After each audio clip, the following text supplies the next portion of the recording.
December 2021। সবাই নতুন বছরের আনন্দে মেতে উঠতে প্রস্তুতি নিচ্ছিল।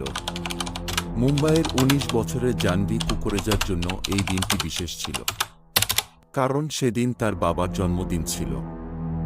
এছাড়া ওই রাতে তার বন্ধুরা মিলে একটি নতুন বছরের পার্টির আয়োজন করেছিল। সবকিছু ঠিকঠাক চলছিল, কিন্তু হঠাৎ করে নতুন বছরের প্রথম সকালে ভোর 5টার দিকে জাহ্নবীর পরিবার একটি ফোন কল পায়, যা তাদের জীবনের সবকিছু বদলে দেয়। পার্টিতে জাহ্নবীর সঙ্গে একটি ভয়ানক ঘটনা ঘটে। তার শরীরে 48টি গভীর আঘাতের চিহ্ন পাওয়া যায়, তার মাথার খুলি, চোয়াল, এমনকি পাঁজরের হাত পর্যন্ত ভেঙে গিয়েছিল। তাহলে সেই পার্টিতে জাহ্নবীর সঙ্গে আসলে কি ঘটেছিল এবং এর জন্য কে দায়ী ছিল, এইসব কিছু জানতে ভিডিওটি শেষ পর্যন্ত দেখুন। পুরো ঘটনা শুনলে আপনার মন কেঁপে উঠবে।